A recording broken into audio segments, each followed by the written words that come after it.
3 critical issues ہیں جن کو میں انشاءاللہ کرنٹ افیئر کے طور پر ڈسکس کروں گا۔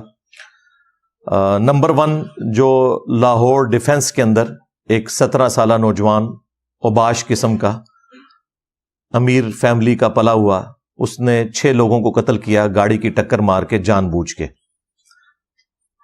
نمبر 2، پچھلے ویک کے اندر آرمی چیف نے علماء کرام کے ساتھ ایک میٹنگ کی، اس کے کیا احوال ہیں جو پاکستان سے متعلق ہیں یا ہمارے اس پلیٹ فارم کے اعتبار سے امپورٹنٹ ہیں، ان کو ڈسکس کرنا، وہ میں ڈسکس کروں گا۔ اور نمبر 3، اس ویک کے اندر یہ ایک خاص پولیٹیکل جماعت کے لیڈر کے خلاف جو ایک بے حیائی پہ مبنی ایک کمپین چلائی جا رہی ہے، انشاءاللہ میں اس کے اوپر بھی ورڈکٹ دوں گا اسلام کے پوائنٹ آف ویو سے، کہ اس طریقے سے معاملات کو لے کے چلنا اسلام کی روح سے کتنا بڑا جرم ہے۔ اللہ کا نام لے کے شروع کرتے ہیں۔ پہلا جو کریٹیکل ایشو ہے وہ ایک 17 سال کا نوجوان لاہور ڈیفنس میں جو فیمیلز کو چھیڑنے کے اعتبار سے بھی ملوث تھا، مختلف چیزیں اس کی سامنے آئی ہیں۔ ظاہر ہے جب پیسہ آتا ہے تو اس کے ساتھ یہ چیزیں جڑی ہوئی ہوتی ہیں، جب تک کہ اچھی تربیت نہ ہو۔ تو اس کی کوئی تلخ کلامی ہوئی کسی کے ساتھ، پھر وہ اس کو گاڑی میں چیز کرتا رہا، اور جیسے ہی وہ گاڑی ایسی جگہ پہ آئی، اس نے دوسری طرف سے لا کے آلموسٹ کوئی 110 تو یہ کلیم کر رہے ہیں، لیکن بعض لوگ کہہ رہے ہیں وہ 150 تک سپیڈ تھی، وہ جا کے اس میں ٹکرا دی اس نے گاڑی، جس کی وجہ سے 6 لوگ ایک ہی فیملی کے موقع پر شہید ہو گئے۔ اللہ تعالیٰ ان کی مغفرت کرے، اور یہ جو تکلیف انہوں نے کاٹی ہے اس کے عوض ان کے گناہوں کو معاف فرمائے، ان کے لواحقین کو صبر دے، اور اس صبر کے اوپر اجر عظیم عطا فرمائے، آمین۔ تو شروع میں تو اس کیس کو دبانے کی کوشش کی گئی کیونکہ وہ ایک امیر فیملی سے تعلق رکھتا تھا۔ بہرحال الٹیمیٹلی جو چیز سامنے آئی وہ یہی تھی کہ یہ جان بوجھ کے اس نے سب کچھ کیا اور 6 لوگوں کی جان لے لی۔ ایک ہی خاندان کے وہ سارے لوگ تھے، اس بیچارے کی تو فیملی ختم ہو گئی، اس کی بیوی اس میں شہید ہو گئی، اس کا داماد بھی، اس کا بیٹا بھی، اور اس کی بہو بھی، اور چھوٹی اس کی پوتی یا نواسی وہ بھی ساتھ شہید ہوئی۔ تو اس واقعے نے پوری قوم کو ہلا کے رکھ دیا، اور اس کے بعد سے آپ دیکھ رہے ہیں کہ کس طریقے سے کریک ڈاؤن شروع ہوا ہے۔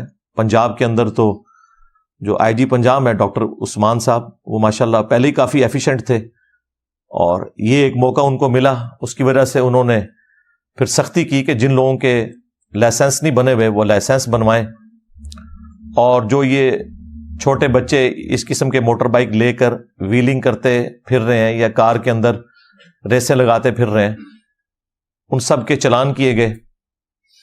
اس میں کچھ ایشو ہے جو ہم ان کے سامنے انشاءاللہ رکھ دیں گے اسی اپنی گزارشات کے اندر چیف جسٹس کے سامنے خصوصاً۔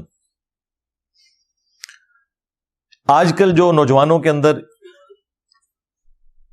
ماں باپ کی عدم تربیت کی وجہ سے، غلط تربیت تو کوئی نہیں کرتا، لیکن تربیت نہ کرنا بھی ایک طرح سے آپ پروموٹ کر رہے ہیں اس طرح کے لوگوں کو کہ وہ اپنی جان کو تو جوکھوں میں ڈالتے ہیں، دوسروں کی لائف بھی ونریبل کر دیتے ہیں۔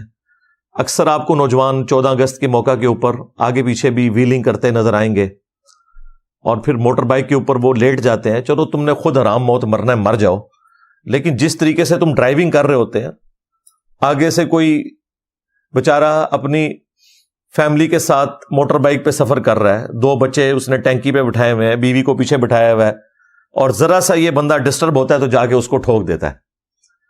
تو ان لوگوں کی زندگی چھیننے کا تو تمہیں اختیار نہیں تھا۔ تو ماں باپ کو بڑی کڑی نظر رکھنی چاہیے اپنی اولاد کے اوپر کہ ان کی ایکٹیویٹیز کیا ہیں۔ کئی جو ہیں وہ اسکول کالجز کے اندر، خصوصاً کیپٹل سٹی ہمارے اسلام آباد کے اندر، تو لوگ مختلف قسم کی منشیات کے معاملات کے اندر بھی انوالو ہو چکے ہیں۔ کوئی شیشہ پی رہا ہے، کوئی چرس، کوئی ہیروئن کا نشہ کر رہا ہے، وہ پھر بہت بعد میں جب بات کھلتی ہے پھر وہ علاج والی ڈومین سے بھی باہر جا چکے ہوتے ہیں، اور علاج کرانے کی کوشش بھی لوگ نہیں کرتے۔ لوگوں کے اندر اتنی اویئرنیس ہی نہیں ہے۔ آئس کا نشہ بہت زیادہ ہے، اور یہ خصوصاً ایسا نشہ ہے کہ جو یعنی ایک فیشن کے طور پر اب لوگوں نے اڈاپٹ کرنا شروع کر دیا. جس طرح کسی زمانے میں ہونٹوں کو سرخ کرنے کے لیے لوگ پان کا استعمال کرتے تھے, سگریٹ پیا کرتے تھے, تو اب یہ ایک ماڈرن قسم کا نشہ ہے. اور یہ اس طرح کی ساری چیزیں, فضول خرچی تو اپنی جگہ ہے, لیکن اس اعتبار سے بھی یہ انتہائی ڈینجرس چیز ہے جو اللہ تبارک و تعالیٰ نے قرآن پاک میں فرمایا وَلَا تُلْقُوا بِأَيْدِيكُمْ إِلَى التَّهْلُكَةِ, اپنے ہاتھوں سے اپنے آپ کو ہلاک مت کرو. اس قسم کے جتنے نشے ہیں یہ اپنے ہاتھوں سے اپنے آپ کو ہلاک کرنے کے مترادف ہے. ماں باپ کی ذمہ داری ہے کہ اپنی اولاد کی ایکٹیویٹیز کے اوپر نظر رکھے, ان کو جو پاکٹ منی دیتے ہیں وہ دیکھیں وہ کتنا پاکٹ منی لے رہے ہیں. اس کے علاوہ تو کہیں وہ چوری کر کے تو ماں کے پرس میں سے پیسے نکال کے استعمال تو نہیں کر رہے. لیکن ظاہر ہے یہ ایک دن میں تربیت نہیں ہوتی, بچپن ہی سے اس طرح کی جو سوشل ایتھکس ہیں, اخلاقیات, یہ ماں باپ کا کام ہے کہ وہ بچوں کو سکھائیں. یہ کوئی سلوشن نہیں ہے کہ ماں باپ جو ہے وہ اپنا پرس چھپا کے رکھیں. گھر میں آپ کتنا چھپا کے رکھ سکتے ہیں؟ ان کی ٹریننگ بچپن سے ایسی کریں کہ پرس سامنے بھی پڑا ہو تو وہ اتنے ہی پیسے اٹھائیں جتنی پاکٹ منی ہے ان کی. بہتر تو یہ ہے کہ جیسے ہی تھوڑے سے سمجھدار ہوں بچے تو مہینے کی ان کی پاکٹ منی فکس کرتے ہیں, انہیں یہ پتا چلے کہ ہم نے اس بجٹ کے اندر کس طریقے سے گزارا کرنا ہے. اسی طریقے سے یہ پیٹرول کا بھی خرچہ ان کو اتنے ہی دیں کہ وہ کالج سے گھر تک یا یونیورسٹی سے گھر تک آ سکیں, اور ادھر ادھر جو آوارہ گردی ہے وہ اوائڈ کریں. ہاں کبھی کبھار کوئی کسی کی کوئی گیٹ ٹوگیدر ہوتی ہے, کوئی دوست مل کے کوئی پکنک پارٹی کر لیتے ہیں, وہ ٹھیک ہے, ان چیزوں سے بالکل نہیں روکنا چاہیے. بعض آرتھوڈاکس قسم کے جو ماں باپ ہیں وہ ان چیزوں کے اوپر بھی قدغن لگاتے ہیں, تو وہ بھی بالکل غلط ایٹیچیوڈ ہے, وہ دوسری ایکسٹریم ہے. لیکن بہرحال خصوصاً جن لوگوں کے گھروں میں رزق کی فراوانی ہے ان کو اس اعتبار سے دیکھنا چاہیے کہ وہ اپنے بچوں کو ایکسیسو پیسہ تو نہیں دے رہے کہ وہ پیسہ وہ غلط کاموں میں استعمال کرنا شروع کر دیں. پھر اس کا اینڈ رزلٹ یہ ہوگا جو یہ 17 سالہ نوجوان نے جو حرکت کی ہے. ماں باپ بھی ذلیل ہو گئے, اور اس کے ماں باپ تو ذلیل ہوئے ہیں, اس کی وجہ سے جو لاکھوں ماں باپ پورے پنجاب کے اندر ذلیل ہو رہے ہیں, کیونکہ ظاہر اب تو سختی کر دی گورنمنٹ نے. اور سختی کا یہ نتیجہ ہوا ہے کہ چھوٹے بچے جو آلریڈی موٹر بائکس میں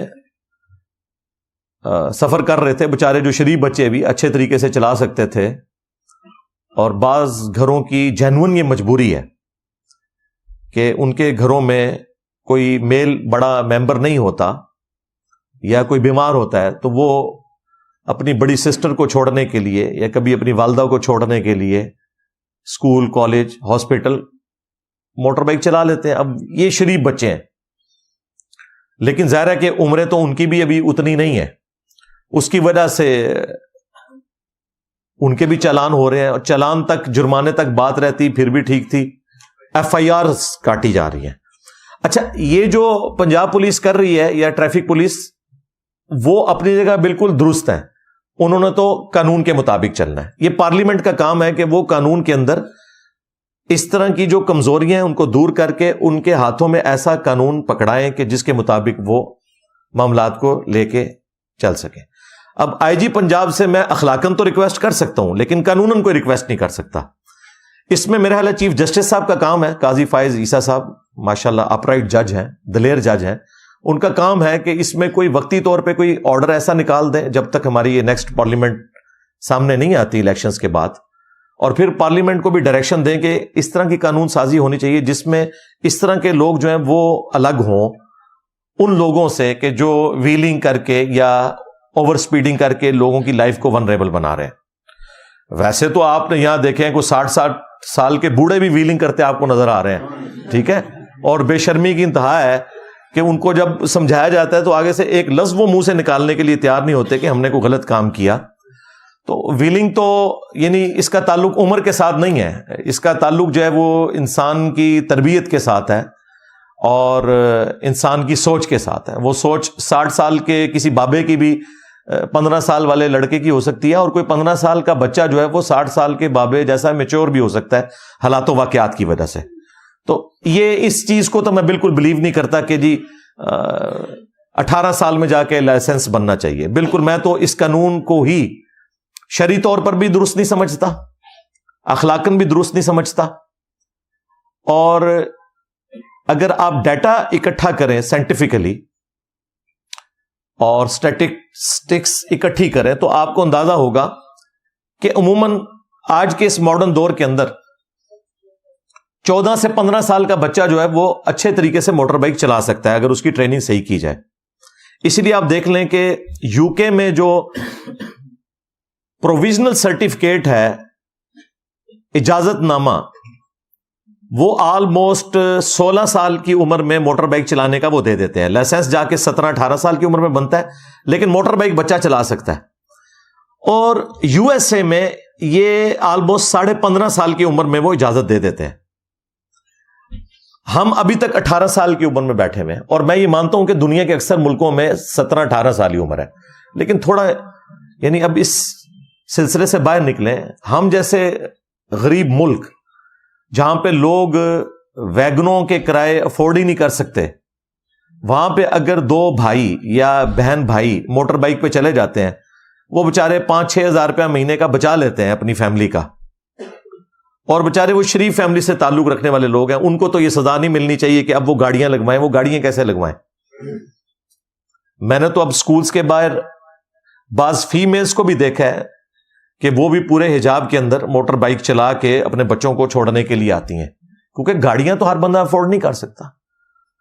اور میں اس میں بالکل کوئی آر محسوس نہیں کروں گا کہ جو لوگ اپنی بچیوں کو تربیت دے سکتے ہیں موٹر بائک چلانے کی یا کار کی ڈرائیونگ کی, ان کو دینی چاہیے.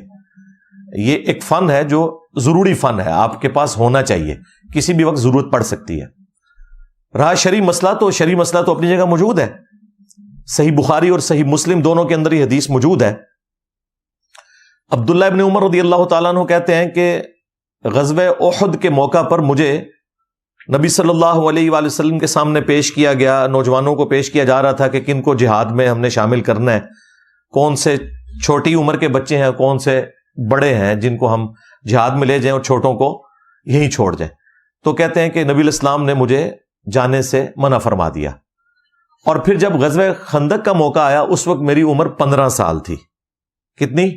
15 سال. اور یہ 15 سال ہے لیونر ایئرز کے اعتبار سے, چاند کے مہینوں کے اعتبار سے. سولر ایئرز کے اعتبار سے 14.5 سال جو ہمارا چل رہا ہے. 14.5 سال کی عمر میں سولر ایئرز کے اعتبار سے اور لیونر ایئرز کے اعتبار سے 15 سال کی عمر میں عبداللہ ابن عمر کو جب نبی علیہ السلام کے سامنے خندق کے موقع پر پیش کیا گیا تو آپ نے انہیں جہاد میں جانے کی اجازت دے دی. اس حدیث کے ساتھ امام بخاری اور امام مسلم نے خلیفۃ المسلمین سیدنا عمر ابن عبد العزیز رحمہ اللہ تعالی کا قول نقل کیا. وہ کہتے ہیں کہ بس یہ بینچ مارک ہے مرد کے لیے کہ وہ کس عمر میں بالغ ہوگا اور وہ اپنے سارے معاملات کو آگے لے کے چلے گا, چاہے وہ جہاد اور قتال سے متعلق ہوں چاہے باقی معاملات ہوں. ظاہر ہے جہاد اور قتال کے لیے جا سکتا ہے تو موٹر بائک بھی ڈرائیو کر سکتا ہے, وہ گاڑی بھی ڈرائیو کر سکتا ہے, اس میں تو کوئی ایشو نہیں ہے. تو یہ بینچ مارک ہے 14.5 سال کی عمر. میرا خیال ہے اسلامک پوائنٹ آف ویو سے 14.5 سال کی عمر میں ایک نوجوان لڑکے کا لائسنس بن جانا چاہیے موٹر بائک کا. ٹیسٹ لیں, ٹریننگ دیں, ہیلمٹ کی اہمیت بھی ان کو بتائیں, سب کچھ بتائیں. لیکن یہ 18 سال کی عمر تک, 18 سال کی عمر بہت زیادہ عمر ہے. آپ نے شناختی کارڈ بنانا ہے, ٹھیک ہے 18 سال کی عمر میں بنائیں, آپ کی مرضی. ووٹ والا معاملہ کرنا ہے, وہ تو 40 سال کے بابوں کو بھی ڈیموکریسی ابھی تک کلیئر نہیں ہوئی. ہمارے 70 سال کے بابوں کو بھی جب نکالے جانے کے بعد ڈیموکریسی سمجھ آ رہی ہے. وہ تو میرے اعتبار سے تو وہ 70 سال کے بابے بھی ووٹ ڈالنے کا حق نہیں رکھتے, جنہیں ڈیموکریٹک ویلیوز کا ہی نہیں پتا. جب تک سسٹم کے اندر ہوتے ہیں تو سیم پیج ہوتے ہیں, باہر نکلتے ہیں تو جہاد کرتے ہیں اسٹیبلشمنٹ کے خلاف. اندر ہوتے ہیں تو سسٹم کے بینیفیشری ہوتے ہیں, جب باہر نکلتے ہیں تو ووٹ کو عزت دو کا نعرہ لگاتے ہیں. تو میرے اعتبار سے تو ایسے لوگ بھی ووٹ ڈالنے کے اہل نہیں ہیں, تو باقی چھوڑ دیں. لیکن چلیں دنیاوی نارمز کے اندر ٹھیک ہے آپ 18 سال عمر رکھ لیں. لیکن یار یہ جو عمر ہے موٹر بائک چلانے والی, یہ 18 سال تو مطلب میں نے تو اپنے بچوں کو 12 سال کی عمر میں موٹر بائک کی ٹریننگ دے دی اور وہ مجھ سے اچھی موٹر بائک چلا لیتے ہیں, کیونکہ میں نے ان کو ساری یہ جو ٹریفک کے قوانین اور یہ ساری چیزیں, ظاہر ہے سائیکل تو بچے چلانے شروع کر دیتے ہیں, بس سائیکل کے بعد موٹر بائک پہ شفٹ کرنا ہے تو ظاہر ہے آپ کسی گراؤنڈ میں لے جائیں اور آہستہ آہستہ ان کی ٹریننگ کریں. تو میں تو چلے افورڈ کر بھی لوں گا، لیکن زیادہ تر آبادی تو ہماری افورڈ نہیں کر سکتی کہ وہ گاڑیوں میں بچوں کو بھیجے.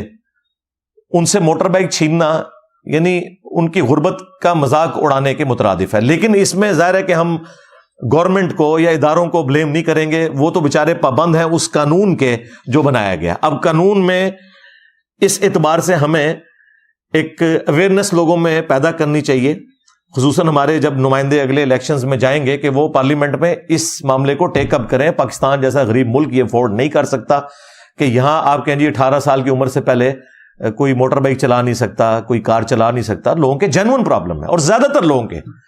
اچھا، اب یہ جو ایف آئی آرز کٹ رہی ہیں، اس میں آئی جی صاحب سے پرسنلی ریکویسٹ کروں گا اور چیف جسٹس صاحب سے کہ یہ ایف آئی آرز والا معاملہ ختم کریں. چلے وقتی طور پہ آپ نے کچھ کرنا ہے، کوئی جرمانہ کر لیں، لیکن ایف آئی آر کاٹ کے آپ اس بندے کی پوری لائف کو ایک اس اعتبار سے تکلیف میں ڈال رہے ہیں کریکٹر سرٹیفکیٹ کے پوائنٹ آف ویو سے، اور اس کا کوئی کرمنل ریکارڈ پہلے اور کوئی نہیں ہے، یہ اس کی ایف آئی آر کٹ گئی تو وہ اب سرکاری ملازمت تو کوئی نہیں کر سکتا. باہر کے ملکوں میں جانا بھی ایسے لوگوں کے لیے، انہوں نے یہ تو نہیں دیکھنا کہ یہ اس کا کرائم کس لیول کا تھا. ادھر تو ٹریفک سگنل کو توڑنا بھی بہت بڑا کرائم ہے. تو یہ جو ایف آئی آرز والا سلسلہ ہے نا، اس کو ریورس کریں. جن کی کاٹی جا چکی ہیں وہ اگر جوڈیشری میں جاتی ہیں تو چیف جسٹس صاحب نوٹس لے کے ایٹ لیسٹ ان ایف آئی آرز کو ختم کروا کے ٹھیک ہے جرمانے ان کے اوپر ڈالیں اور کوئی درمیان کا راستہ نکالیں. اس طریقے سے لوگوں کو تکلیف میں مبتلا نہ کریں. اور جن لوگوں کے لائسنس نہیں بنے ہوئے ان کے بننے چاہیے. ابھی تو ہمارے جیلم شہر کے اندر تو میں دیکھ رہا ہوں کہ وہ جو لائسنس بنانے والا دفتر ہے اس کے باہر تو اس قدر جھمگٹا لگا ہے جیسے وہاں پہ کوئی مفت بریانی بانٹ رہا ہے. کیونکہ جو لوگ واقعی جنرلی جن کے لائسنس بننے چاہیے تھے، لوگ 10 سال سے موٹر بائک چلا رہے ہیں، ان کے لائسنس نہیں بنے ہوئے ہیں، اب وہ بھی بنا رہے ہیں. چلیں یہ تو اس میں سے ایک پازیٹیو چیز نکلی ہے کہ سارے لوگ بنائیں. لیکن یہ جو بچوں والا معاملہ ہے، اس میں یہ میری ریزرویشن تھی تو میں نے اس لیے ضروری سمجھا کہ اسے آپ کے سامنے رکھ دوں. اب وہ اس بچے کی طرف آئیں جو 17 سال کا لڑکا تھا. اب ظاہر ہے کہ وہ پیسے والی اسامی ہے اور لوگ پیچھے سے زور بھی لگا رہے ہیں کسی طریقے سے جیونائل والا معاملہ ہو جائے، یعنی کہ چھوٹی عمر کا یہ بچہ ہے تو اسے چھوڑ دیا جائے. 17 سال کا لڑکا وہ ایک نوجوان بچہ ہوتا ہے، کوئی چھوٹی عمر کا نہیں ہے، نہ وہ کوئی پاگل ہے. اس کے اوپر وہ حدیث بھی فٹ نہیں ہوگی جو صحیح بخاری کے اندر موجود ہے اور سنن ابن ماجہ کے اندر پوری سند ہے اس کی. مولا علی کا قول ہے صحیح بخاری کے اندر اس کانٹیکسٹ میں کہ حضرت عمر نے اپنے دور میں ایک مجنون شخص کے اوپر جب حد جاری کی تو سیدنا علی نے سیدنا عمر کی مخالفت کرتے ہوئے کہا کہ امیر المومنین آپ کو نہیں پتا کہ 3 لوگوں سے اللہ تعالیٰ نے قلم اٹھا لیا ہے، ایک مجنون جو پاگل شخص ہے، دوسرا سویا ہوا شخص، اور تیسرا وہ شخص جو کہ ابھی نابالغ ہے. تو حضرت عمر نے اپنا ڈیسیژن واپس لے لیا. یہ حدیث پوری سند کے ساتھ مولا علی ہی نے روایت کی ہے رسول اللہ صلی اللہ علیہ وآلہ وسلم سے سنن ابن ماجہ کے اندر. تو یہ حدیث بالکل واضح ثبوت ہے. لیکن یہ بچہ تو اس کیٹیگری میں فال نہیں کرتا، یہ نابالغ کوئی نہیں تھا. بالغ ہونے کی عمر تو میں نے آپ کو بخاری اور مسلم سے بتا دی ہے کتنی ہے، 14.5 سال. اور یہ ہر اعتبار سے بالغ. اس سے پہلے بھی بچے بالغ ہو جاتے ہیں 13 سال کی عمر میں. جیسے ہی علامات بلوغت میں سے کوئی چیز پائی گئی، غیر ضروری بالوں کا اگنا یا نائٹ فال ہونا یا بچیوں کو مینسز آنا، یہ تمام کی تمام چیزیں بالغ ہونے کی نشاندہی ہے. البتہ ایکٹیولی جو بالغ ہونے والا معاملہ ہے کہ کوئی میدان جنگ میں جا سکے یا وہ ڈرائیونگ کے لیے آ سکے، تو وہ اصل وہی حدیث ہے بخاری اور مسلم کی عبداللہ ابن عمر والی کہ انہیں جب احد کے موقع پر پیش کیا گیا تو نبی علیہ السلام نے جہاد کی اجازت نہیں دی، اور جب خندق کے موقع پر پیش کیا گیا تو اس وقت وہ کہتے ہیں میری عمر 15 سال تھی. اور امام بخاری امام مسلم نے اس کے نیچے عمر بن عبدالعزیز امیر المومنین کا فتویٰ نقل کیا کہ بس یہ بینچ مارک ہے اب نوجوان لڑکوں کے اعتبار سے. تو اس اعتبار سے بھی دیکھا جائے تو وہ بچہ بالغ ہے، بالکل اس اعتبار سے چھوٹ نہیں سکتا وہ. اسی لیے آئی جی صاحب نے اسپیشلی اس کیس کو ایک ایگزامپل سیٹ کرنے کے لیے خود اس میں ایڈ کروائی ہے دفعہ 302 کی، یعنی قتل والی. پہلے تو ایک جنرل انہوں نے ایکسیڈنٹ والا معاملہ کیا ہوا تھا، اور دفعات بھی سخت اس میں ڈلوائی ہیں تاکہ یہ کیس اپنے منطقی انجام تک پہنچ سکے. اب پولیس نے تو اپنے حصے کا کام کر دیا ہے، اب جوڈیشری کا کام ہے کہ اس طرح کے لوگوں کو ایگزامپل بنائے تاکہ باقی لوگوں کی جانیں بھی محفوظ ہو سکیں. ورنہ یہ سلسلہ اسی طریقے سے چلتا رہے گا، اور یہ جو بدماش قسم کے لوگ ہیں غریبوں کا استحصال اسی طریقے سے کرتے رہیں گے. غریبوں کا کیا، امیروں کا بھی کریں گے، یہ ایک دوسرے کو بھی ماریں گے. یہ اس طریقے سے اگر سارے معاملات کرنے کے بعد کوئی شخص شواہد ناکافی ہونے کی بنا پر چھوٹ جائے اس ماڈرن دور کے اندر، جبکہ سی سی ٹی وی کیمرے کے اندر بھی وہ ساری ریکارڈنگ آ چکی ہے کہ جان بوجھ کے اس نے پوری سیدھ لے کے آ کے اسے ٹھوکا ہے، وہ وہاں پہ اس کو ٹھوکنا بنتا ہی نہیں تھا. یعنی ایکسیڈنٹ تو چلے کوئی ہیڈ آن کولوژن ہو جائے تو بندہ کہتا ہے سامنے سے آ رہا تھا، یہ تو بالکل 90 ڈگری آ کے وہ بےچارے اس طرح جا رہے ہیں سائڈ سے آ کے اس طریقے سے ان کے اوپر گاڑی چڑھا دی. اتنا بڑا ظلم کیا ان لوگوں نے. تو ہمارے میڈیا کا بھی کام ہے کہ اس خبر کو زندہ رکھیں. ابھی تک تو زندہ رکھا ہے، کچھ دنوں بعد پھر آ جاتا ہے کہ اب جوڈیشل ہو گیا، اب یہ ہو رہا ہے، اور اس معاملے کو منطقی انجام تک پہنچائیں. یہ ایک ایگزامپل سیٹ ہوگی، باقی لوگوں کے لیے ڈیٹرنس ہو جائے گی، ورنہ یہ معاملات اس طریقے سے چلتے رہیں گے. باقی اس حوالے سے جتنی میں نے گزارشات رکھنی تھی وہ رکھ دی. اب آ جائیں اس دوسرے کریٹیکل ایشو کی طرف. وہ ہے ہمارے جو آرمی چیف نے آلموسٹ 2 ویک پہلے علماء کرام کے ساتھ ایک میٹنگ کی GHQ میں، جس میں انہیں ایک بڑا اچھا سا ناشتہ پیش کیا گیا، اور اس کے بعد ان کو وہ اس ہال میں لے گئے جہاں پہ آرمی چیف نے ان سے کریٹیکل گفتگو کرنی تھی. میں سمجھ رہا تھا کوئی مذہبی جو منافرت اور اسی طریقے سے جو دہشت گرد تنظیمیں خصوصاً مذہب کی بنیاد کے اوپر جو توہین مذہب کا الزام لگاتی ہیں، ان کے اعتبار سے کوئی ڈسکشن ہو رہی ہوگی، لیکن اس کو بہت تھوڑا وہاں پہ ٹچ کیا گیا. 95% جو وہ میٹنگ ہوئی وہ ہوئی طالبان کے ایشو سے متعلق، جو افغانیوں کو یہاں سے نکالا جا رہا ہے. اچھا، اب میرے پاس سورس ظاہر ہے، میں نے اسٹیبلشمنٹ سے تو رابطہ کرنا نہیں تھا. ایک دفعہ رابطہ کر لیا تو وہ آندہ خود پھر مجھے خبریں دیں گے، تو یہ کام تو میں نے نہیں کرنا. یہ کام عمران خان صاحب کو مبارک ہو، نواز شریف صاحب کو مبارک ہو، ہمیں معاف رکھیں. تو میں تو جو وہاں پہ ریئل ٹائم علماء موجود تھے، میں نے ان کو کال کی، مختلف علماء سے میں نے گفتگو کی. ان میں سے ایک ایسے تھے جنہوں نے مکمل نوٹس بنائے ہوئے تھے.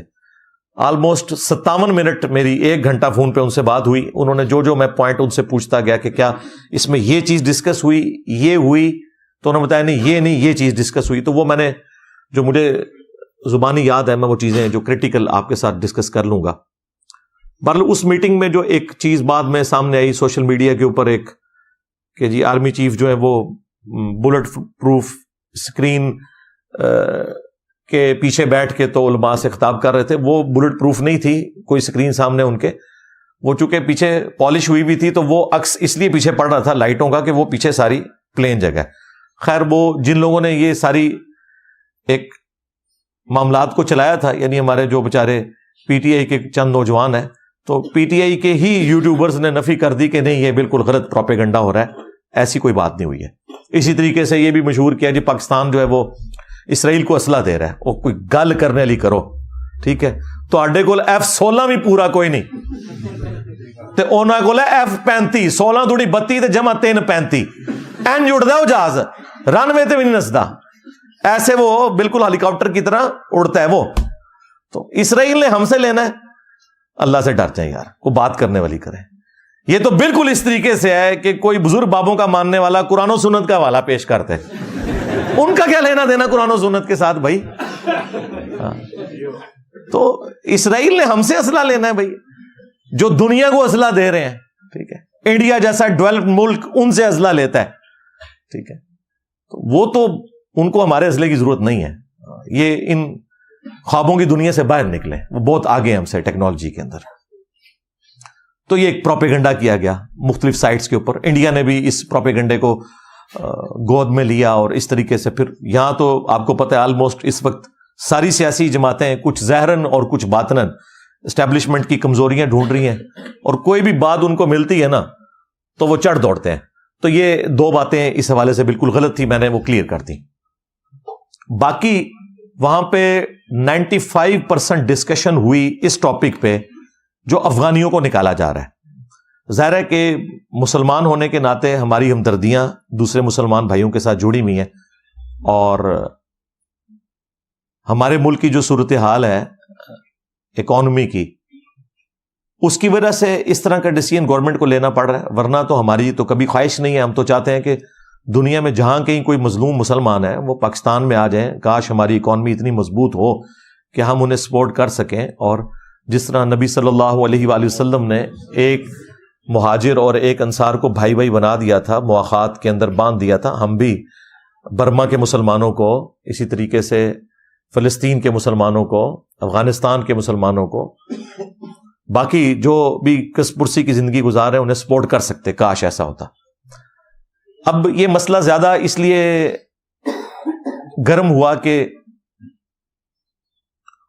آپ کو پتہ ہے کہ جب تک امریکہ یہاں موجود تھا تو مشرف صاحب نے جو غلط ڈیسیژن کر کے پاکستانی قوم کو اور پاکستان کے اداروں کو امریکہ کی جنگ کے اندر جھونک دیا، اس کی وجہ سے افغان عوام خواہ ادھر رہتی ہو یا وہاں رہتی ہو وہ پاکستان سے نفرت کرتی ہے. پاکستانیوں سے نہیں، پاکستان کی پالیسیز سے. اور ظاہر ہے کہ ہم بھی ان کی جگہ ہوتے ہیں تو یہ نیچرل ہے.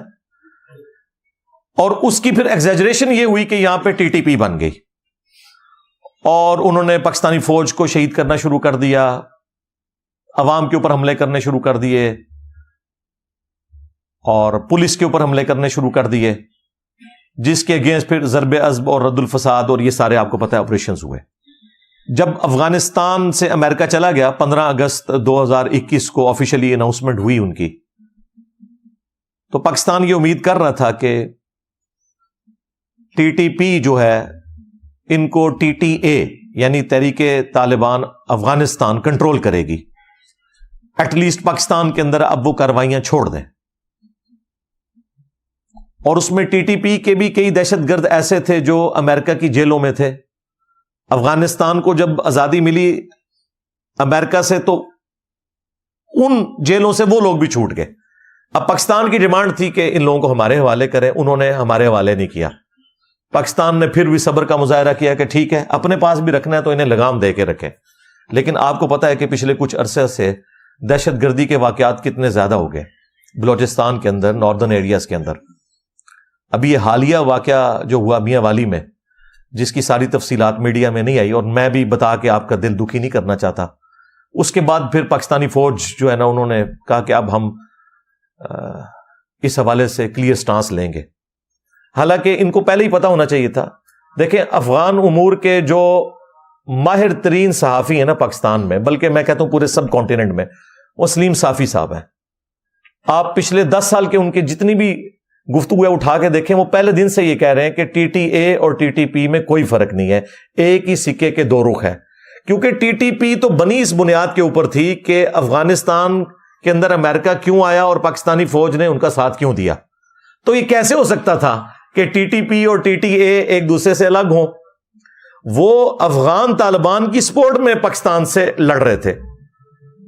باقی ان کا جو غلو ہے وہ اپنی جگہ. وہ آپ کو پتا ہے سب سے زیادہ میں ہی اس طرح کے نان اسٹیٹ ایکٹرز، خواہ وہ طالبان میں ہوں خواہ وہ باقی جماعتوں میں ہوں، مذہبی یا سیاسی جماعتوں میں تو اس طرح کی کسی بھی اسٹرگل کو جائز نہیں سمجھتا. میں اس دور میں بھی جائز نہیں سمجھتا تھا جب ہماری اسٹیبلشمنٹ نے ان کو گود میں لے کے جہادی تنظیمیں بنائی ہوئی تھیں اور کشمیر میں جہاد ہو رہا تھا. میں تو اسے بھی فراڈ سمجھتا تھا کہ یہ ہمارے گاٹے فٹ ہوگا. اور میری ویڈیوز ریکارڈ ہیں، یہ نہ سمجھے کہ یہ میں زبانی کلامی باتیں کر رہا ہوں. یوٹیوب تو جھوٹ نہیں نہ بولتی. 2012-13 کی میری ویڈیوز اٹھا کے دیکھ لیں. لیکن بہرحال ان کو سمجھ لیٹ آئی. اب جب یہ آئی ہے تو اب انہوں نے کہا ٹھیک ہے پھر اب ہم ان کو اپنے طریقے سے جواب دیں گے. کیونکہ الٹیمیٹلی جو طالبان ہیں افغانستان والے، انہوں نے کہا جی آپ اپنے معاملات کو خود دیکھیں. چٹا جواب دے دیا. ان کا اچھا پھر ہم دیکھیں گے نا، تو پھر ہم یہ دیکھیں گے کہ جتنے یہاں پہ غیر قانونی لوگ آباد ہیں آپ کے، ہم ان کو واپس کریں گے. ظاہر ہے یہ جینون رائٹ تھا پاکستان کا. اب اس میں آلموسٹ 2.25 لاکھ کے قریب ایسے افغانی بھی ہیں جن کے شناختی کارڈ جعلی ہیں. ان میں سے کئی پاکستان میں رہ رہے ہیں اور پاکستان کے شناختی کارڈ سے دوسرے ملکوں میں آباد ہیں. ان کے شناختی کارڈ بھی سارے کینسل ہو گئے. اب ظاہر وہ وہاں سے بھی نکالے جائیں گے. اسی وجہ سے افغانیوں کے دل میں پاکستانیوں کے لیے یا پاکستان کی گورنمنٹ کے لیے نفرت آئی. لیکن یہ آغاز جو ہے نا وہ ٹی ٹی اے کی طرف سے ہوا ہے، یعنی تحریک طالبان افغانستان. انہوں نے ٹی ٹی پی کے مسئلے میں پاکستان کا ساتھ نہیں دیا. تو اس کے اگینسٹ پھر یہ میاں والی والا جو واقعہ، اس نے تو ایک سمجھ لیں ایک آخری جو ایک کوئی تھوڑا بہت کوئی رشتہ تھا نہ ایک دھاگے سے بندھا ہوا، وہ بھی توڑ دیا۔ اب فوج نے بالکل کلیئر کٹ ڈیسیژن کر لیا، اور یہ اس میٹنگ کا 95% ایجنڈا تھا جو تمام مکاتب فکر کے علماء کو آرمی چیف نے بلایا ہوا تھا۔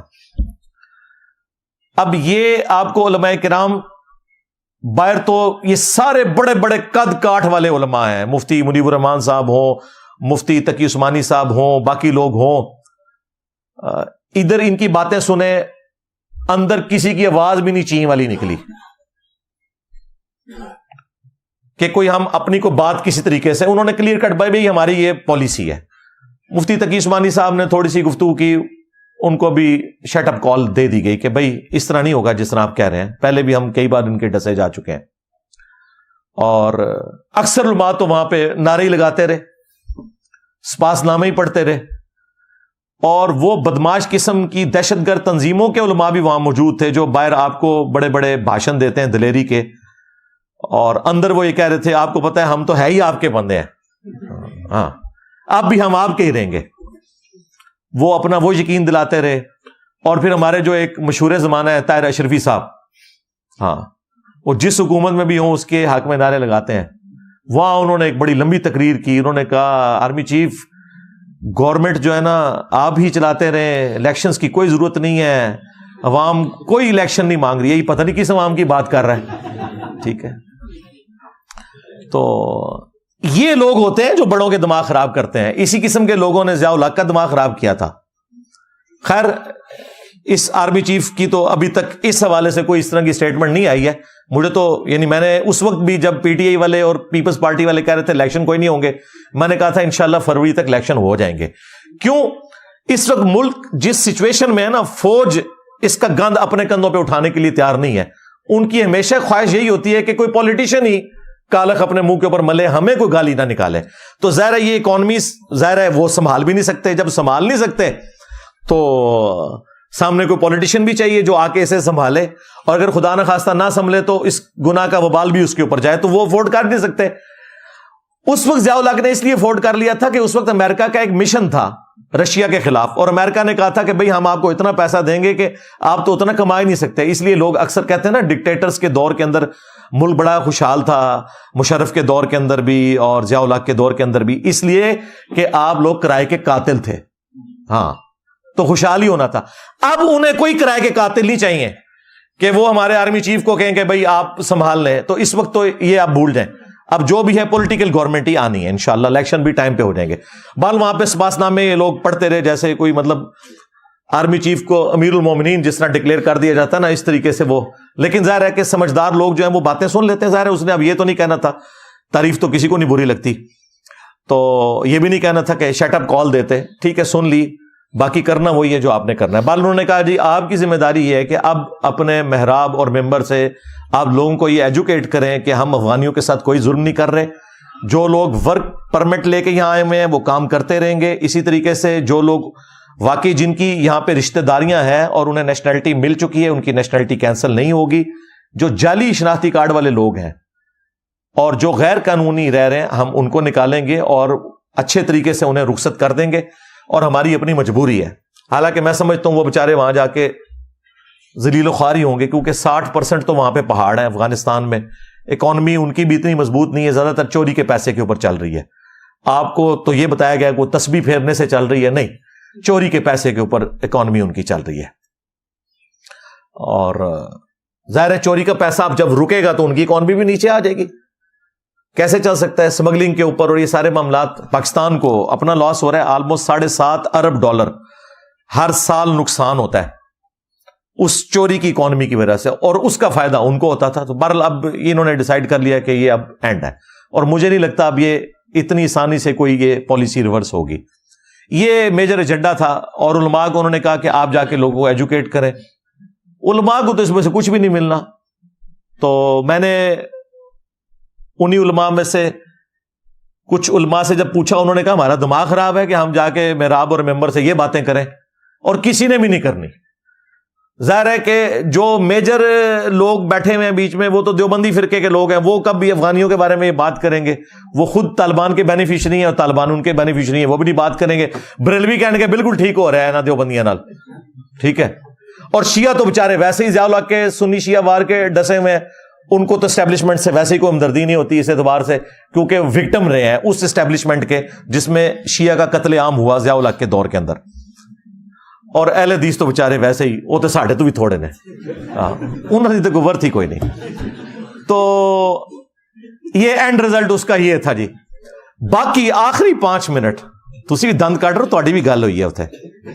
آخری 5 آپ سمجھ لیں پرسنٹ جو گفتگو تھی نا, وہ سیاسی جماعتیں جو فوج کے خلاف سوشل میڈیا کے اوپر ایکٹیو ہیں, ہاں, جو کی بورڈ واریئرز ہیں, ان کے بارے میں ان کا بالکل کلیئر کا سٹانس ہے کہ کسی کو نہیں چھوڑیں گے, اور وہ آپ کو نظر بھی آ رہا ہے. اور دیکھیں میں اپنے سٹوڈنٹس کو, چونکہ ہمارے سٹوڈنٹس میں تو زیادہ تر بےچارے وہ بچے بچونگڑے ہی ہیں نا, ان کی عمریں بھی اتنی نہیں, وہ بےچارے اتنے میچور بھی نہیں ہیں. میں یہ سمجھا رہا تھا جب سے خان صاحب نکلے تھے کہ یار آپ نے بڑی احتیاط سے چلنا ہے. اگر اس وقت اس احتیاط کو فالو کیا ہوتا تو 9 مئی کا واقعہ نہ ہوتا. 9 مئی کا جو واقعہ ہے یہ فیسیلیٹیٹ ضرور ہوا ہے نہ نظر آنے والی قوتوں کی جانب سے, لیکن کرنے والے لوگ جو یوز ہوئے ہیں نا, وہ نظر آنے والے لوگ ہیں.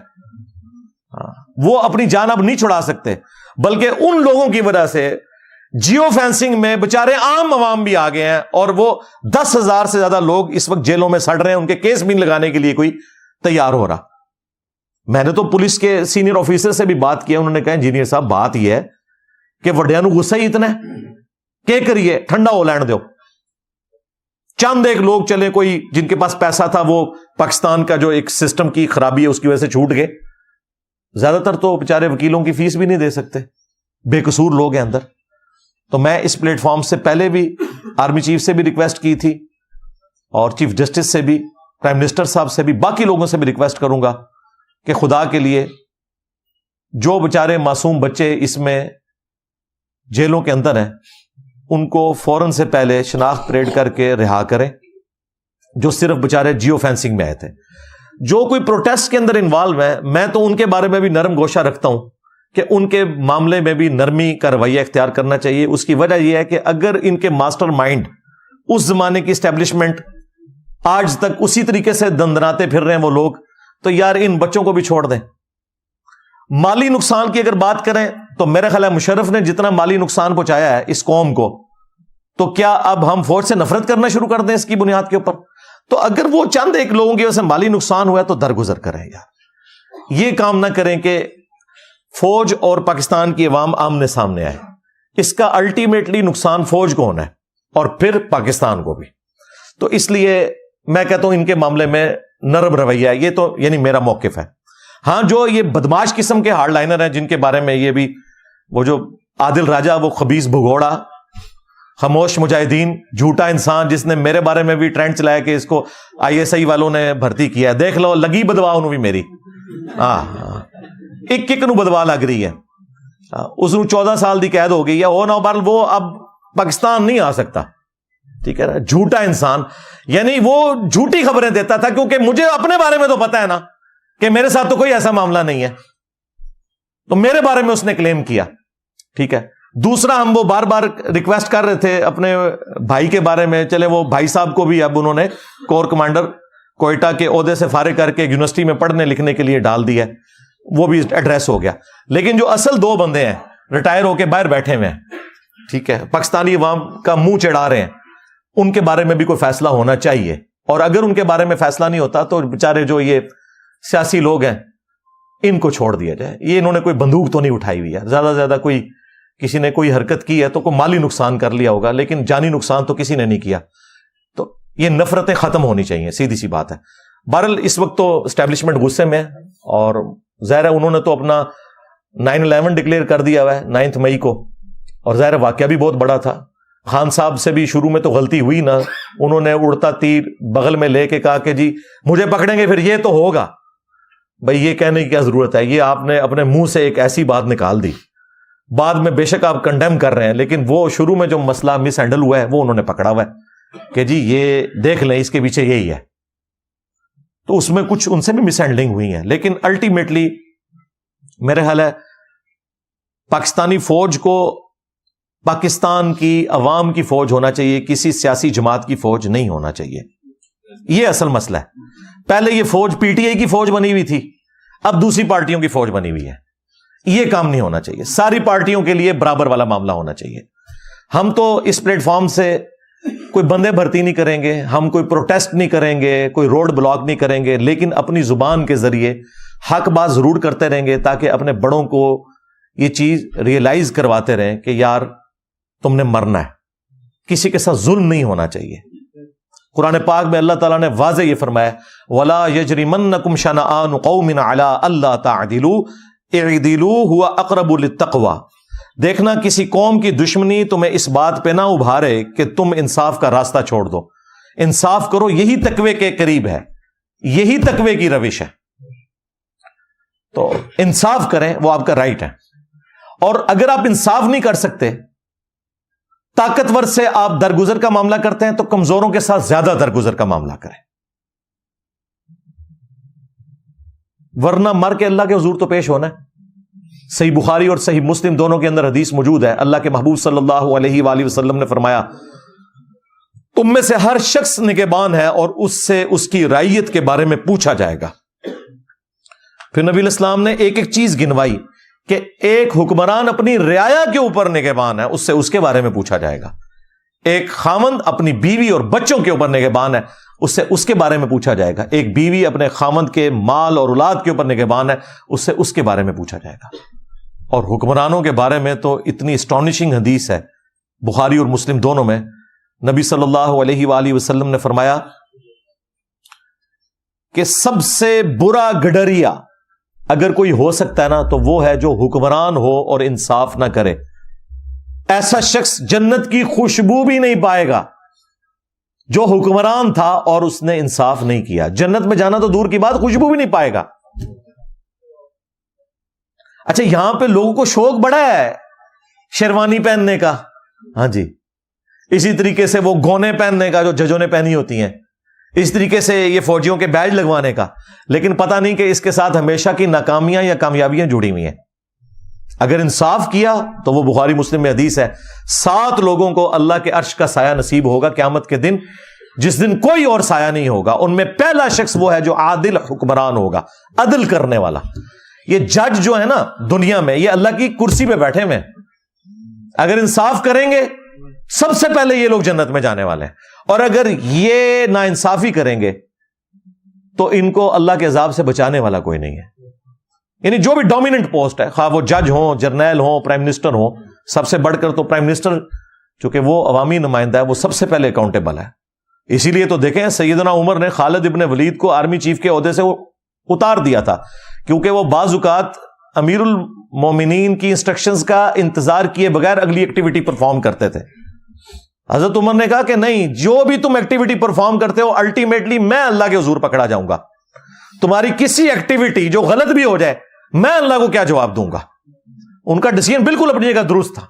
اور پھر انہوں نے یہ بھی کہا کہ دیکھو اب تو یہ شام کی سرزمین فتح ہو چکی ہے، اب ہمیں کوئی فوجی گورنر نہیں وہاں چاہیے. دیکھ لیں حضرت عمر بھی کتنے ڈیموکریٹک تھے، وہ کہتے تھے فوجی نہیں حکومت چلا سکتے.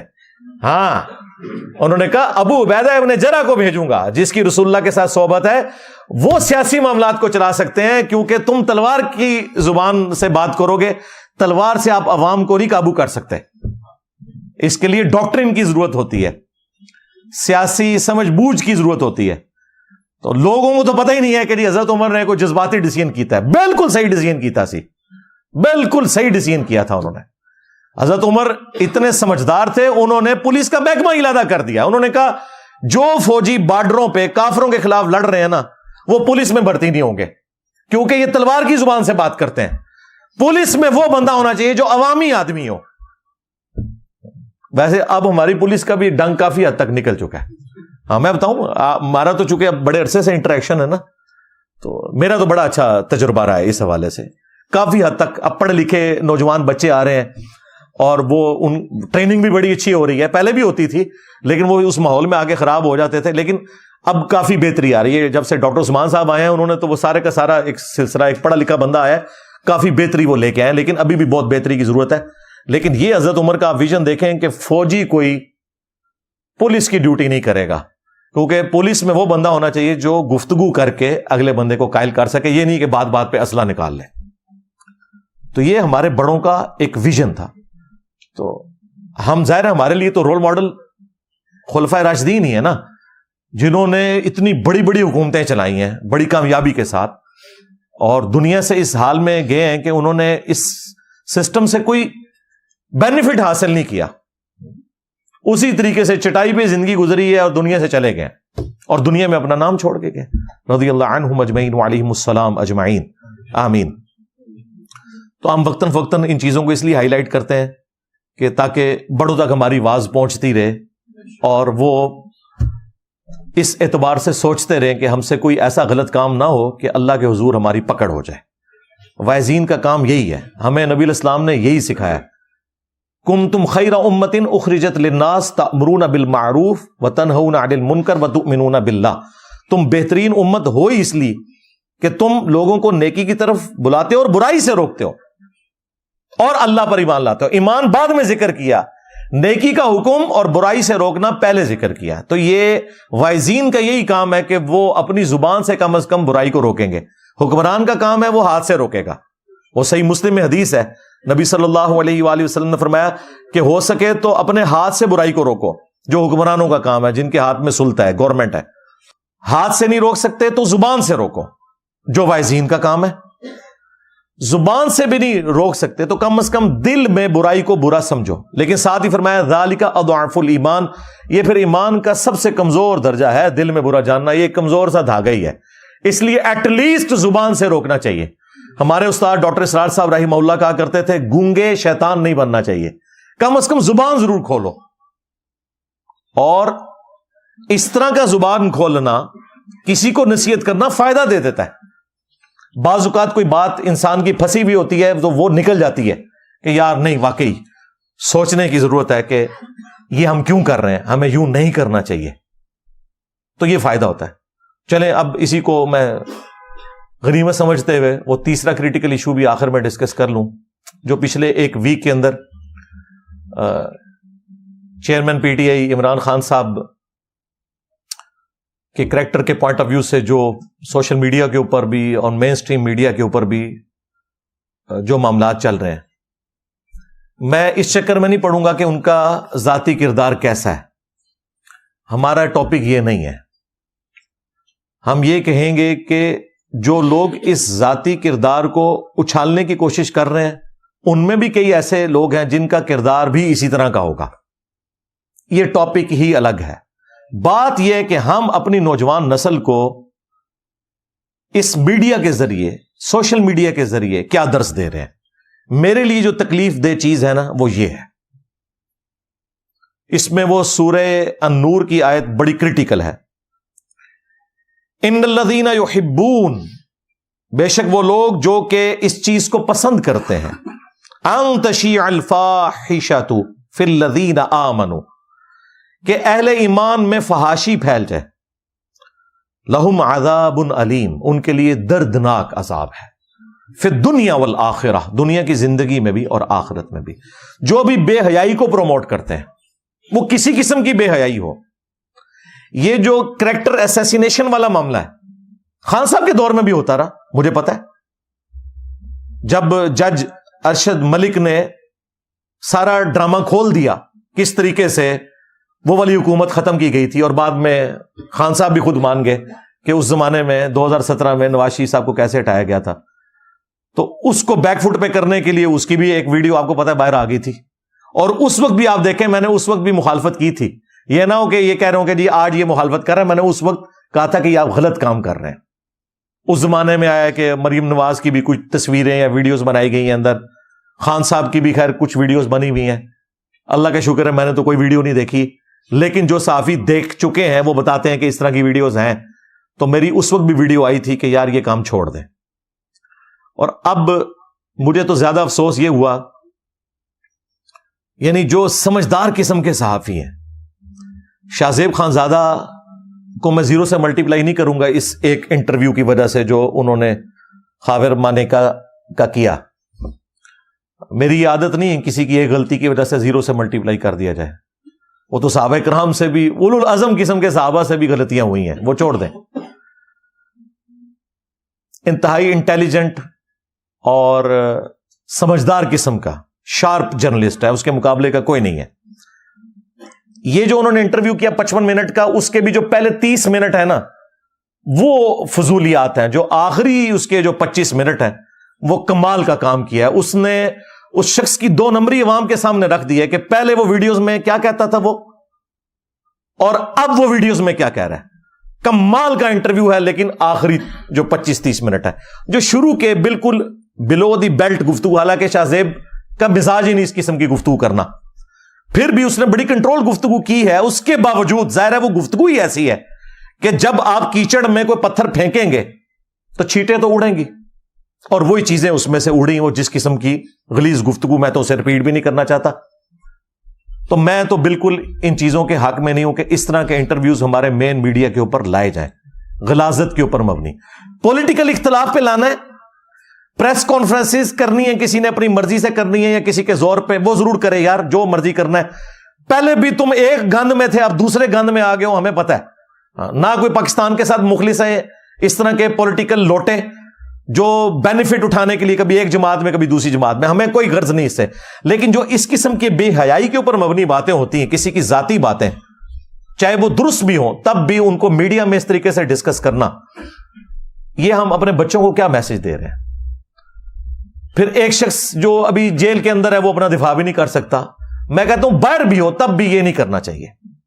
ابھی یہ 3-4 دن پہلے وہ کوئی کتاب بھی کسی ایک جو خود بھی ماشاءاللہ اس عورت کا کریکٹر کیا ہے انورٹڈ کامز میں, یعنی پاکستان, اسلامی جمہوریہ پاکستان میں اس قسم کی کتابیں ان کی رونمائی ہو رہی ہے. اور چلے رونمائی ہو گئی, ٹھیک ہے, ان کو بھی حق ہے رہنے کا, لیکن اس کو میڈیا میں اجاگر کرنا یہ تو قانوناً بھی غلط ہے. اور پھر عمر چیمہ, طلعت حسین, یہ وہ صحافی ہیں جو سنجیدہ بیسک ہیومن رائٹس میں بلیو کرنے والے لوگ, وہ بھی ادھر اندر بیٹھے ہوئے ہیں. اب وہ لاکھ صفائیاں دیں جی ہم تو صحافی ہیں, ہم نے تو ہر جگہ جانا ہے. یار آپ لوگوں کا لیول ہے کہ ان لوگوں کے پاس جا کے بیٹھیں یار, ان لوگوں کی باتیں سنیں. پولیٹیکل اختلاف ضرور کریں, لیکن وہی کام جن کو آپ کچھ عرصہ پہلے تک کنڈیم کرتے تھے, اب ان کاموں میں آپ خود حصے دار بن گئے. یہی صحافی ہمیں اس وقت بتاتے تھے, بالکل ٹھیک بتاتے تھے, جو کچھ خان صاحب کر رہے تھے, نیب کے ذریعے اپنے مخالفین کو اٹھواتے تھے, پی کا آرڈیننس کا ظلم, اسی طریقے سے ارشد ملک کی وہ بے حیائی پہ مبنی ویڈیو, اور یہ سارا کچھ. اور یہ کہتے تھے یہ کوئی انسانیت ہے کیا, یہ پاکستان کی نوجوان نسل کو آپ نے تباہ و برباد کرنا ہے, گالی گلوچ کا کلچر نوجوانوں میں راسخ کر دیا ہے. بالکل ہم آپ کے ساتھ ہیں, آپ ٹھیک کہہ رہے تھے, لیکن اب بھی آپ کھڑے ہو نا کہ اب جو کچھ ہو رہا ہے, اب بھی جو لوگ ماورائے عدالت اٹھائے جا رہے ہیں ان کے حق میں بولتے ہیں, لیکن اتنے شد و مت سے نہیں جس طرح بولنا چاہیے. اور اس طرح کی جو بے حیائی پہ مبنی ایکٹیویٹیز ہیں, یار اللہ سے ڈر جاؤ, خدا کے لیے مرنا ہے, اللہ کو جواب دہ ہونا ہے. مطلب ہم دنیا میں تو اپنی چلیں غصہ نکال لیں گے, لیکن اس میں سے نکلنا کچھ نہیں ہے. میں تو حیران ہوں اپنے بڑوں کے اوپر کہ وہ یہ ساری کی ساری چیزیں ہونے دے رہے ہیں. اس کے اوپر کوئی از خود نوٹس ہمارے چیف جسٹس صاحب بھی نہیں لے رہے. جن چیزوں پہ انہوں نے آتے ہی جو کیس لگائے ہیں وہ لگنے چاہیے تھے. فیض آباد دھرنے والا, بالکل قوم کو پتہ چلنا چاہیے کہ قوم کے ساتھ کیا دھوکہ ہوتا رہا, پرانی اسٹیبلشمنٹ نے جو کچھ کیا پتہ چلنا چاہیے. بہت اچھا کیا کیس لگایا, پھر الیکشن والا بھی کیس لگایا, بہت اچھا کیا. لیکن جو مسنگ پرسنز کے کیس ہیں, خواہ وہ بلوچستان کے ہوں خواہ وہ پی ٹی آئی کے ہوں. اب یہ لادہ بات ہے کہ جب بلوچستان کے ہوتے تھے تو پی ٹی آئی کے وہ فرنٹ مین صحافی, جن میں ہمارے وہ بھائی عمران ریاض صاحب بھی شامل ہیں, جو اس وقت اسٹیبلشمنٹ کے حق میں وی لاگز بنایا کرتے تھے کہ جی یہ کچھ نہ کچھ تو کیا ہوگا تبھی یہ لوگ اٹھائے جاتے ہیں بلوچستان کے. تو بھائی یہ ہو جاتا ہے پھر, چاہے بلوچستان سے کوئی مسنگ ہے, چاہے پی ٹی آئی سے کوئی مسنگ ہے, چاہے نون لیگ سے ہے, پیپلز پارٹی سے ہے, قانوناً ماورائے عدالت کوئی بھی چیز نہیں ہونی چاہیے. نہ کوئی ادارہ کرے نہ کوئی مذہبی جماعت کرے. بالکل سیدھی سی بات ہے. ایک اصول کے اوپر کھڑے ہوں, پہلے مسلمان بنے پھر پاکستانی بنے, اور اس کے بعد آپ نے اسٹیبلشمنٹ کا اعلی کار بننا ہے, ان کا بنے, پی ٹی آئی کا یا نون لیگ کا یا پیپلز پارٹی کا اعلی کار بننا ہے, وہ بعد میں بنے. پہلے آپ اپنی جو کمٹمنٹ ہے نا وہ پوری کریں, جو اللہ کے ساتھ ہے اور جو اس ملک کے ساتھ ہے, اس ملک کے آئین کے ساتھ ہے. یہ اپنی باقی جو ایفیلیشنز ہیں نا ان کو بعد میں لے کے آئیں. لیکن ہم لوگ جو ہے نا اپنے ذاتی مقاصد کو پہلے نمبر پہ رکھتے ہیں, باقی ساری چیزوں کو بعد میں لے کے آتے ہیں, اور پھر وہ دیکھ لیں اب کیا اشر ہو رہا ہے. ساروں نے مزہ چکھ لیا. ہاں علی بھائی آپ کو نہیں پتا فوج کے بغیر تو ہم رات کو سو نہیں سکتے. اب تو فوج کے ساتھ بھی نہیں آپ سو سک رہے جیلوں کے اندر. ہاں ٹھیک ہے. تو نہ اتنا آگے جائیں کہ یار ہمارے جیسے لوگوں کے لیے بھی آواز اٹھانا آپ کے لیے مشکل ہو جائے. پہلے ہی سے آپ کو سمجھا رہے تھے کہ یار حساب سے چلیں, یہ کوئی طریقہ نہیں ہے. جھوٹے الزامات لگا کے آپ اپنے معاملات کو کتنا عرصہ چلا سکتے ہیں. جھوٹ کے اوپر جو بھی بنیاد ہے ایک نہ ایک دن تو کھل جانی ہوتی ہے. تو اور آخر میں وہی بات کروں گا جو ہر سال میں 14 اگست کے اوپر بھی میسج دیتا ہوں. چلے آج میں 26 نومبر 2023 کو بھی میسج دوں گا کہ خدا کے لیے ہر بندہ اپنا کام کرے. ہاں آرمی چیف کا کام جو ہے وہ کرے, چیف جسٹس کا جو کام ہے وہ کام بس وہی کام کرے, اور پرائم منسٹر کو یہ دونوں اپنا اپنا کام کرنے دیں. ہاں پرائم منسٹر بیچارہ ہمیشہ پوری زندگی اس چیز کے ساتھ ہی اپنی زندگی گزارتا ہے کہ میں نے آرمی کو کس طریقے سے سیٹسفائی کرنا ہے, میں نے جوڈیشری کو کس طرح سیٹسفائی کرنا ہے, اور وہ اپنا کام کر ہی نہیں سکتا. کوئی بھی ہو پرائم منسٹر, اب تو سب کو ہاتھ لگ چکے ہیں اللہ کے فضل سے. تو سارے اپنا اپنا کام کریں. جب تک ہم اپنا اپنا کام نہیں کریں گے ایمانداری کے ساتھ, اس وقت تک یہ ملک آگے نہیں جا سکتا. اور جب ہم اپنا کام نہیں کر رہے ہوتے تو یقیناً ٹائم تو آپ نے پاس کرنا ہے, پھر دوسروں کا کام کر رہے ہوتے ہیں. اور جب دوسروں کا کام کرتے ہیں تو اپنا کام بھی رہ جاتا ہے اور دوسروں کا خراب ہی ہوتا ہے, وہ بنتا کوئی نہیں. جس کو میں کہتا ہوں لچ فرائی کرنا, یہ لچ فرائی کرنا چھوڑ دیں. باقی جو ملک کی اکانومی ہے ظاہر ہے اتنی آسانی سے تو یہ اب اٹھنے والی نہیں ہے. میں نے تو اپنے بھائی جو ہے فیصل وڈائز صاحب جو دیکھو سنو جانو والا کرتے ہیں چینل, ان سے بھی میں نے ریکویسٹ کی تھی. انہوں نے میری ریکویسٹ کے اوپر ایک پروگرام ریکارڈ کروایا ہے. سلمان شاہ صاحب, سلمان شاہ ہی نام ہے نا ان کا, ہاں سلمان شاہ صاحب جو مشرف دور میں بھی اسی فیلڈ میں رہے ہیں وزیر. ان کے ساتھ ایک انہوں نے نا پوڈ کاسٹ کی ہے آلموسٹ 1 گھنٹے کی. اس میں انہوں نے کچھ سولوشن دیے ہیں کہ اکانومی کیسے اوپر جائے. میں نے تو سارے صحافیوں کو بھی کہا, ان کو اسپیسیفک نہیں کہا, وہ پڑھا لکھا بندہ ہے فیصل وڈائز. میں نے کہا یار رونے تو سارے روتے ہیں, آپ بتاؤ نکلنا کیسے ہے, یہ بھی بتاؤ نا. آپ دیکھو سارے افلاطون بٹھائے ہوتے ہیں ٹی وی چینلز کے اوپر بھی کہ جی یہ خراب ہو گیا وہ. میں نے کہا نکلیں گے کیسے. تو انہوں نے کچھ سولوشنز دی ہیں, کچھ میں نے بھی سجیسٹ کیے تھے کہ سب سے پہلے تو ہماری سیکیورٹی کی جو صورتحال ہے جب تک یہ بہتر نہیں ہوتی فورن انویسٹمنٹ یہاں نہیں آ سکتی. سیدھی سی بات ہے, جہاں ہم خود محفوظ نہیں ہے وہاں باہر کا کوئی بندہ آ کے انویسٹمنٹ کہاں سے کرے گا, خواہ وہ ٹورزم کی فارم میں ہو یا کوئی یہاں پہ انڈسٹری لگانے والا معاملہ ہو. اس کے بعد سٹیبلٹی بھی آنی چاہیے, جو میں شروع سے کہہ رہا ہوں کہ 2 چارٹر لکھے جانے چاہیے. چارٹر آف ڈیموکریسی کہ کوئی کسی کی ٹانگ کھینچ کے گورنمنٹ کو نہیں گرائے گا, جس طرح 2017 میں ہوا اور 2022 میں ہوا. دوسرا چارٹر آف اکانومی کہ گورنمنٹ بدل بھی جائے تب بھی جب ایک گورنمنٹ کوئی ڈیسیژن کرے اکانومی کے پوائنٹ آف ویو سے وہ چلتا رہے گا, وہ چینج نہیں ہوگا. وہ ساری کی ساری جماعتیں بیٹھ کے اس کے اوپر ڈیسیژن کریں, اور 5 دفعہ اسمبلیوں کو ایک انسانوں کی طرح وقت پورا کرنے دیں. پھر انشاءاللہ تعالیٰ کوئی معاملات سٹیبلٹی کی طرف جائیں گے. اس کے بعد جو امیر لوگ ہیں ان سے ٹیکس لیا جائے. غریب تو بےچارا صابن کی ٹکیا کے اوپر بھی دے رہا ہے ٹیکس, پیٹرول کے اوپر بھی 1 لیٹر موٹر بائک میں ڈلواتا ہے نا تو بےچارا وہ آلموسٹ 1/3 حصہ اور بعض اوقات آدھا حصہ ٹیکسز میں دے رہا ہوتا ہے. اور جو مہنگی گاڑیوں والے ہیں وہ بھی اتنا ہی ٹیکس دے رہے ہوتے ہیں. اور کاروباری طبقہ تو آپ کو پتہ ہے وہ تو ٹیکس چوری کر رہا ہوتا ہے. سیدھی سی بات ہے, آپ کی کتنی سٹیل ملز اور باقی ان لوگوں کے بجلی کے بل دیکھیں آپ تو آپ حیران ہو جائیں گے. اور جب یہ کریک ڈاؤن شروع ہے تو کاروباری چھوڑ دے, غریب بھی جو ہے نا بجلی چوری کر رہا ہے, امیر تو کر ہی رہا ہے.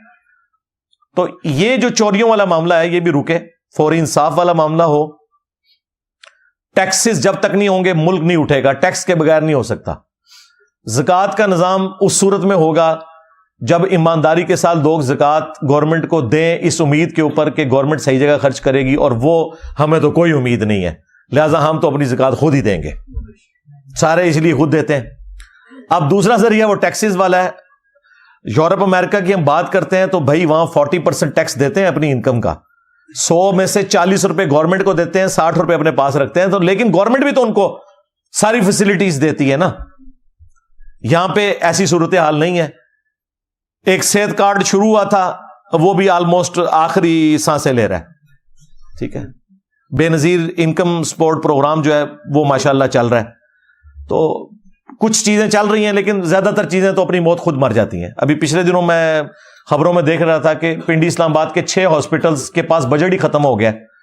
وہ جو غریب لوگ علاج کرواتے تھے وہ کہتے ہیں ہمارے پاس اب پیسے نہیں, کہاں سے, ظاہر ہے ملک کمائے گا تو خود بھی کھائے گا اور کسی کو کھلائے گا نا.